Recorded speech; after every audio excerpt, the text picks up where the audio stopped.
नमस्कार, Kumar digital press में आपका स्वागत है। मैं हूं राम और आप देख रहे हो हमारी सीरीज रियल हीरो। दोस्तों, आज हम भारत के एक ऐसे रियल हीरो के विषय में बात करेंगे जिनके ऊपर एक फिल्म बनाई जा रही है और फिल्म का नाम है स्वतंत्रता वीर सावरकर। जी हाँ दोस्तों, अभी हाल ही में इस फिल्म का एक ट्रेलर और टीजर रिलीज हुआ और यह काफ़ी वायरल भी हो रहा है। कुछ ही दिनों में फिल्म रिलीज हो जाएगी, इसे देखने आप जरूर जाना। आज हम इसी रियल हीरो के विषय में बात करेंगे, इनके जीवन को हम जानने का छोटा सा प्रयास करेंगे। आप जल्दी करके हमारे चैनल को अभी सब्सक्राइब कर लीजिए, वीडियो को लाइक और शेयर जरूर करना। तो चलिए जानते हैं कौन थे वीर सावरकर। विनायक दामोदर सावरकर जी का जन्म महाराष्ट्र के नासिक जिले के बंगुरू गांव में हुआ था। उनकी माताजी का नाम राधाबाई और पिताजी का नाम दामोदर पंत सावरकर था। दोस्तों, यह 3 भाई और एक बहन थे। बड़े भाई का नाम गणेश सावरकर, दूसरे भाई का नाम नारायण सावरकर और इनका स्वयं का नाम विनायक दामोदर सावरकर था और इनकी बहन का नाम था नैनाबाई। जब इनकी 9 वर्ष की आयु थी तभी इनकी माताजी का स्वर्गवास एक बीमारी की वजह से हो गया। इनकी माताजी के स्वर्गवास होने के बाद में इनकी जो पिताजी थे 7 वर्ष के बाद उनका भी स्वर्गवास हो गया। इनका जो जीवन था बहुत ही कठिन और चुनौतीपूर्ण रहा। इनके बड़े भाई गणेश ने परिवार का पालन पोषण किया और इनकी जो प्रारंभिक शिक्षा थी वह नासिक के शिवाजी हाई स्कूल से प्रारंभ हुई। और दोस्तों ने बचपन से ही लिखने का शौक़ था। 10 वर्ष की आयु में ही इन्होंने एक सुंदर कविता लिखी थी जो पुणे के एक अखबार में प्रकाशित हुई थी।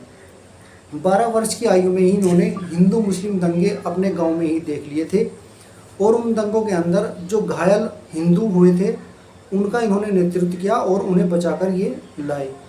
इसलिए इन्हें लोगों ने वीर कहकर पुकारा और वहाँ से इनका नाम वीर सावरकर पड़ गया। दोस्तों, 1901 में इनका विवाह हो गया। विवाह इनका यमुनाबाई नाम की एक महिला से हुआ और इनकी आर्थिक स्थिति ठीक नहीं होने के कारण इनकी आगे की पढ़ाई रुक गई। इनकी जो धर्मपत्नी थी यमुनाबाई, उन्होंने अपने पिताजी से कहकर इनका एडमिशन पुणे के एक डिग्री कॉलेज में करा दिया जहाँ से इन्होंने बीए की परीक्षा उत्तीर्ण की। दोस्तों, पढ़ते समय ही इन्होंने अपना स्कूल के अंदर कॉलेज के अंदर अपने भाई गणेश के साथ मिलकर एक संगठन बना दिया जिसका नाम था मित्र मेला। और इस मित्र मेला संगठन को बाद में 1906 में भारत अभिनव सोसाइटी नाम दे दिया गया। दोस्तों, 1905 में इन्होंने विदेशी कपड़ों की होली जलाई जिससे प्रेरणा लेकर पूरे भारत में विदेशी कपड़ों की होली जलाई जाने लगी। इनके जो सदस्य थे अभिनव भारत सोसाइटी के, वह अंग्रेजों के खिलाफ लेख लिखा करते थे। स्वयं विनायक दामोदर सावरकर जी भी देश भर में जा जाकर अंग्रेजों के खिलाफ भाषण दिया करते थे। स्वदेशी आंदोलन में इनकी भूमिका को देखते हुए बाल गंगाधर तिलक ने इनकी सिफारिश की। श्यामा कृष्ण वर्मा जी ने इन्हें स्कॉलरशिप देकर लंदन में पढ़ने के लिए भेज दिया। 1907 में लंदन के ग्रेज इन लॉ कॉलेज में उनका प्रवेश हो गया। प्रवेश लेने के बाद उन्होंने इंडियन हाउस में रहना प्रारंभ कर दिया जहां उनकी मुलाकात लाला हरदयाल जी से हुई जो उन दिनों इंडियन हाउस की देखभाल किया करते थे। इंडियन हाउस उस समय राजनीतिक गतिविधियों का केंद्र बना हुआ था जिसे श्यामा प्रसाद मुखर्जी चला रहे थे। 10 मई 1907 को उन्होंने इंडियन हाउस में प्रथम भारतीय स्वतंत्रता संग्राम की स्वर्ण जयंती मनाई जिसमें सावरकर ने अपने ओजस्वी भाषण में परमाणु सहित 1857 के संग्राम को भारत का प्रथम स्वतंत्रता संग्राम सिद्ध किया। जून 1908 में उनकी पुस्तक the India war of independence 1857 तैयार हो गई परंतु इसे छपने से पहले ही बैन कर दिया गया। पुस्तक छपवाने के लिए लंदन, पेरिस, जर्मनी तक प्रयास किए गए मगर सफलता नहीं मिली। बाद में यह पुस्तक गुप्त रूप से हॉलैंड में प्रकाशित करवाई गई। इस पुस्तक में सावरकर ने 1857 के सिपाही विद्रोह को ब्रिटिश सरकार के खिलाफ स्वतंत्रता की पहली लड़ाई बताया। 1909 में उन्होंने लंदन से बार इटला की वकालत की परीक्षा उत्तीर्ण की। इंडियन हाउस में रहते हुए उन्होंने यहाँ भी एक सोसाइटी बना ली जिसका नाम था फ्री इंडियन सोसाइटी।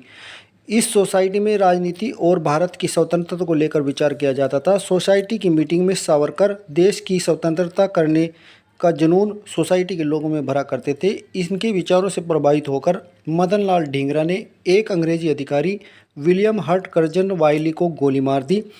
इनके पक्ष में सावरकर ने एक लेख लिखा। उस लेख से बौखलाकर अंग्रेजों ने इनके खिलाफ वारंट जारी कर दिया। दोस्तों, दूसरी तरफ उसी समय भारत के अंदर अंग्रेजों ने बांटो और राज करो की नीति अपना ली और उन्होंने एक कानून पास किया। उस कानून में मुस्लिम मेंबर को मुसलमानों की वोट ही मिलेंगी, इस प्रकार का नियम था। इसका विरोध सभी राजनेताओं ने किया, मगर विनायक दामोदर सावरकर के बड़े भाई गणेश सावरकर ने इसका पुरजोर विरोध किया। अभिनव भारत सोसाइटी के ये संस्थापक थे, उन्होंने इसका पुरजोर विरोध किया। इससे बोगलाकर वहाँ का जो जिला अधिकारी था एटीएम जैक्सन, उसने गणेश सावरकर को गिरफ्तार करवा लिया और जज के सामने पेश किया। जज ने इन्हें काले पानी की सज़ा सुना दी और यह जेल में चले गए। उनका जो भाई था सावरकर, विनायक दामोदर सावरकर, वह इंग्लैंड में था इस समय। इस वजह से अभिनव भारत सोसाइटी को चलाने वाला अब कोई नहीं था। इसी बीच गणेश को काला पानी की सज़ा होने के बाद अभिनव भारत सोसाइटी के एक सदस्य जिसका नाम था अनंत कनेरा, उन्हें बहुत ही क्रोध आया इस बात से और उन्होंने 21 दिसंबर 1909 को एटीएम जैक्सन को गोली मार दी। अभिनव भारत के संस्थापक सावरकर भी थे, इसलिए इस घटना का शक सावरकर पर भी जाना तय था। जब ब्रिटिश पुलिस ने अनंत के घर से जांच की तो उनके यहाँ से सावरकर द्वारा भेजे गए लेटर प्राप्त हुए, जिनमें खुलासा हुआ कि जिस पिस्टल से एटीएम जैक्सन को मारा गया है वह सावरकर द्वारा इंग्लैंड से भेजी गई थी। इस प्रकार ब्रिटिश सरकार ने इनके खिलाफ तत्काल वारंट इशू कर दिए, मगर सावरकर जी अंडरग्राउंड हो गए और वह पेरिस चले गए। पेरिस से लौटते समय 13 मई 1910 को सावरकर को गिरफ्तार कर लिया गया। 8 जुलाई 1910 को MM मौर्य नामक जहाज से इन्हें भारत लाया जा रहा था, मगर सावरकर जी ने हार नहीं मानी। वह शिविर के रास्ते पानी में कूद गए और तैरते हुए फ्रांस जा पहुँचे। फ्रांस की कोर्ट से उन्होंने सहायता मांगी, मगर फ्रांस की कोर्ट ने उसे ब्रिटिश पुलिस के हवाले कर दिया। साल 1911 में ब्रिटिश कोर्ट ने 28 साल के सावरकर को काली पानी की सज़ा सुनाई।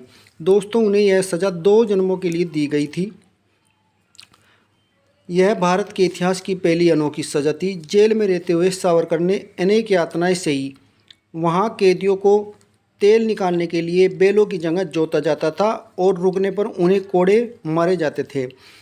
खाने के लिए भी कई कई दिन तक भोजन नहीं दिया जाता था और प्यास लगने पर उन्हें पानी भी नहीं दिया जाता था। शौच करने का भी एक निश्चित समय हुआ करता था। कई बार मल मूत्र भी उन्हें अपनी कोठरी में ही त्यागना पड़ता था।